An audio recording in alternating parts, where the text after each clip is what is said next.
Heute zeige ich euch mal, was sich in meinem amerikanischen Kühlschrank so alles befindet. Ich habe zufällig mal wieder eine Box Krispy Kreme Donuts gehabt. Man sieht, sie sind eine sehr starke vom Auffressen bedrohte Art. Für diejenigen, die Krispy Kreme nicht kennen, Krispy Kreme gehört nebst Coca-Cola zu den geheimsten Rezepten und bis heute hat es kein Bäcker geschafft, diese nachzuahmen. Wenn ihr mal in den USA seid, besucht einen Laden und kauft die direkt frisch und warm, dann wisst ihr, was ich meine. Aber erstmal mein Intro aus meinem wunderschönen Zuhause, San Diego, Kalifornien.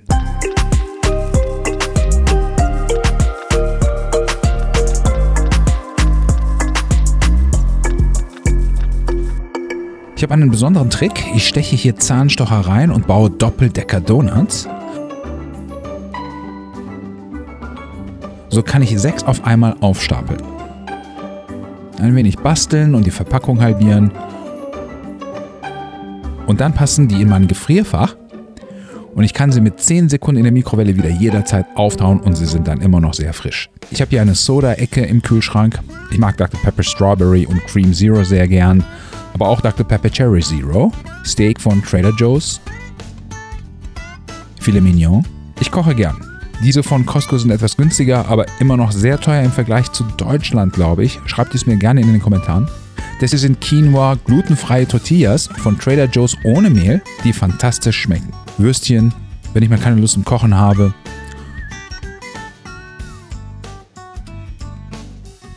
Sujuk kaufe ich hier beim International Market in San Diego. Restbestände von Geflügelaufschnitt, eingelegte Gurken ohne Zucker. Ich esse hier einmal am Tag und trainiere ja auch viel und setze daher viel auf Protein, wie man sieht. Fisch mag ich auch sehr gern.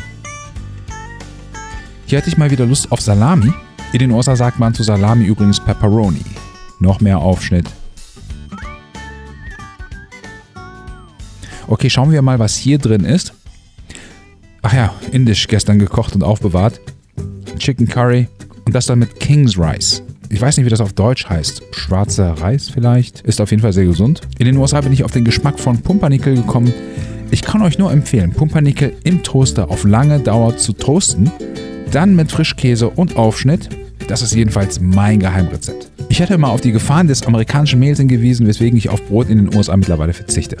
Bis auf Krispy Kreme. Das ist okay, weil es ist Krispy Kreme. Das habe ich letztens im indischen Supermarkt gekauft. Milk Barfi heißen die. Machen auf jeden Fall süchtig. Kann ich nicht empfehlen, da man nicht mehr damit aufhören kann. Das hier sind meine Fleischsoßen, die ich aufbewahre. Teilweise benutze ich diese Fette, die auch mal 1 Jahr und mehr in meinem Kühlschrank verweilen, für sehr spezielle Speisen.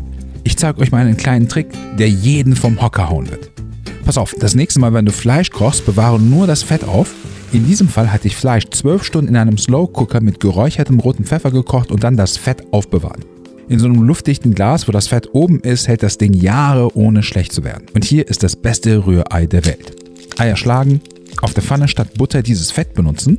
Meine Freunde, nur ganz schnell, in meiner Hand halte ich ein Magazin und von allen Zeitschriften auf dieser Welt habe ich nur von solch einer Zeitschrift geträumt. Und zwar, dass es mal sowas geben würde. Es ist ein USA-Auswanderungsmagazin. Es enthält Interviews von deutschsprachigen Auswanderern, Infos zu US-Visa-Arten, wie man die beantragt. Hier schau mal, das E2-Visum. Viele wissen nicht, was das ist. Es ist ein Investorenvisum, wo du aber jetzt keine großen Summen investieren musst. Ein paar kleine Investments reichen quasi schon aus, um in den USA damit zu leben. Hier steht alles, was du dazu wissen musst, auch alles zum Thema Immobilienkauf in den USA und so weiter. Wer nicht nur auf die Green Card Lotterie setzen will, hier mal eine Übersicht von vielen anderen Möglichkeiten in den USA zu leben. Nur zur Info, das ist die erste Ausgabe. Bitte unterstützt den Chefredakteur Patricius, der Hals über Kopf ein eigenes Startup nur deswegen gegründet hat. Ich habe ihn dazu ermutigt, noch bevor das Magazin rauskam, und ich bin super glücklich, dass...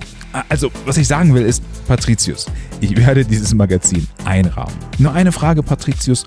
Wo warst du mein Leben lang? Damals, als ich noch vor meiner Auswanderung stand. Obwohl ich hier schon in den USA lebe, lese ich mit einem freudigen Lächeln auf meinem Gesicht die Artikel. Ich finde meine Erfahrungen in so fast jedem Artikel irgendwie wieder. Ach so, hier ist auch ein Artikel von Dr. Udo Herges, Investmentberater aus Kalifornien. Mit ihm habe ich ja auch ein Interview hier auf meinem Kanal gedreht. Und in der nächsten Ausgabe von Grant erscheint auch ein Interview mit mir, wo ich einige Sachen verrate, die ihr... Okay, stopp. Ihr merkt, also ich bin total begeistert. Das Magazin kostet unter 10 €. Als digitale Version sogar die Hälfte davon. Den Link findet ihr unten in meiner Beschreibung. Okay, weiter im Thema. Salzen mit Vegeta. Das ist kroatisches Gewürz, gibt es auch in Deutschland. Ein klein wenig Stevia. Kurz vorher geriebenen Parmesan reinschmelzen. Nicht zu hart werden lassen, sondern saftig lassen. Serviere das mal einem Gast und ernte die größte Bewunderung aller Zeiten. Ich koche ja fast jeden Tag, hatte ich ja schon oft erzählt. Ich mag einfach Gourmet essen und ich kann behaupten, dass Kochen einer meiner Hobbys ist. Ich zeige euch mal, wie in den USA eine Verpackung verschwendet wird. Alles Plastik. Einmal und dann nochmal. Wenn ich mal richtig Lust auf was Süßes habe, kann ich ja nicht ständig Krispy Kreme essen, dann trinke ich eben reinen Saft.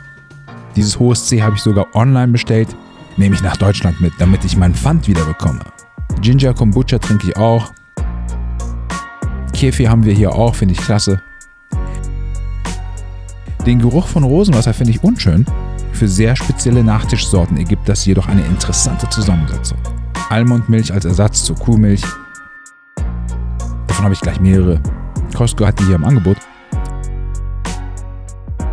Guacamole könnte ich den ganzen Tag in mich reinschaufeln. Bio-Hummus.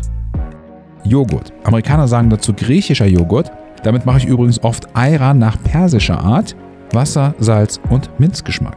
Je exotischer und abenteuerlicher angerichtet, desto mehr bin ich befriedigt. Ich liebe Oliven. Biomilch habe ich auch hier. Aber mittlerweile kaufe ich nur noch den DHA Omega-3 bzw. A2 Milch. Das ist Milch wie damals in den 80er Jahren, wie das so geschmeckt hat. Und nicht wie die Milch von heute, die schmeckt, als wäre sie mit Wasser verdünnt. Vor allem die ältere Generation wird verstehen, was ich meine. Schafskäse. Ihr seht, gegärte Speisen mit aktiven Mikroorganismen und Probiotika machen einen hohen Teil meines Diäts aus. Auf Frischkäse versuche ich möglichst zu verzichten, daher habe ich auch veganen Frischkäse. Butter, ungesalzene Butter zu bekommen, ist echt nicht einfach in den USA. Irgendwie ist hier alles gesalzen, selbst Schokolade ist gesalzen hier. So sehen die Butter jedenfalls aus, wenn man sie kauft. Pflanzlicher Mozzarella. Echter Mozzarella. Cashew-Milchjoghurt. Deutscher Löwensenf-Import. Ketchup nur aus Tomaten ohne Zucker. Meerrettich. Außerdem habe ich eine sehr hohe Vielzahl an Nüssen und getrockneten Früchten. Feigen, Mango, Datteln.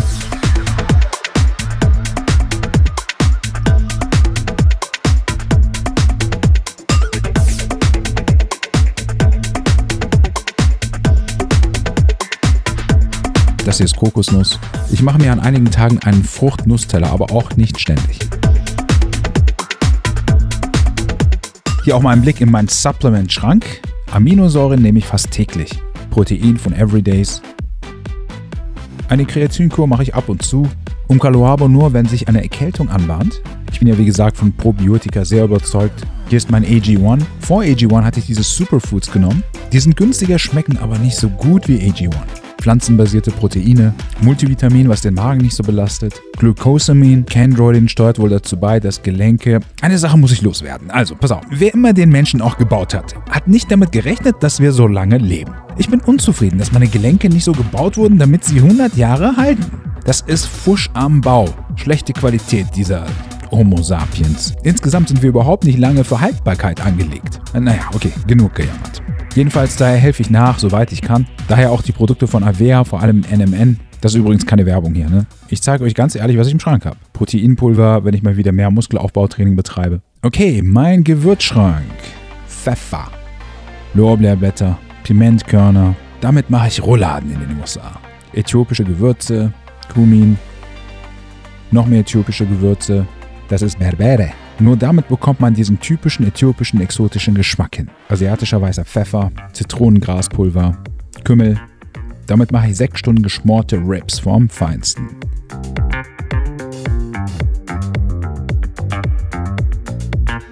Furikake aus Japan, das Beste auf dem Reis. Freunde bringen mir sowas mit, die wissen, dass ich gerne exotisch koche. Davor habe ich Furikake auch selbst gemacht. Szechuan-Pfeffer ist perfekt für die chinesische Küche.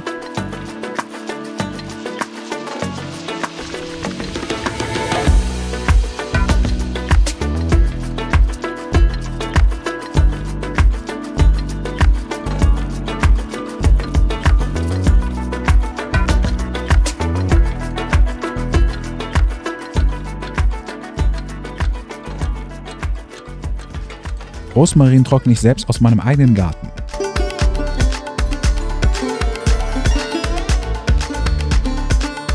Und natürlich auch indische Gewürze.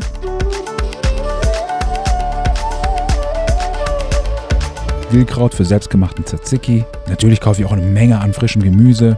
Ich habe eine Menge Kartoffeln im Kühlschrank. Übrigens, was sich so alles in meiner amerikanischen Küche befindet, dazu habe ich auch schon bereits ein Video gedreht. Den Link findet ihr in der Beschreibung. Und auch ein Video, wo ich mein amerikanisches Haus zeige.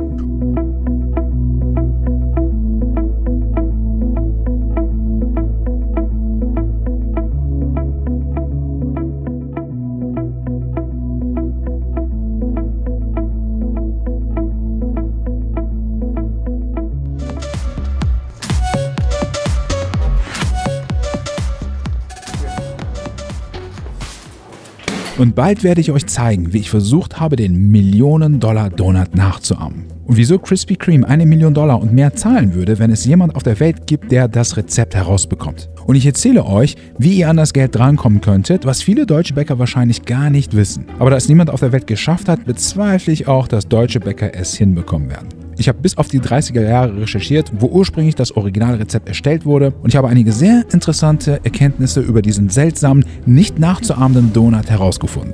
Abonniert doch einfach meinen Kanal, damit ihr davon mitbekommt. Bis bald.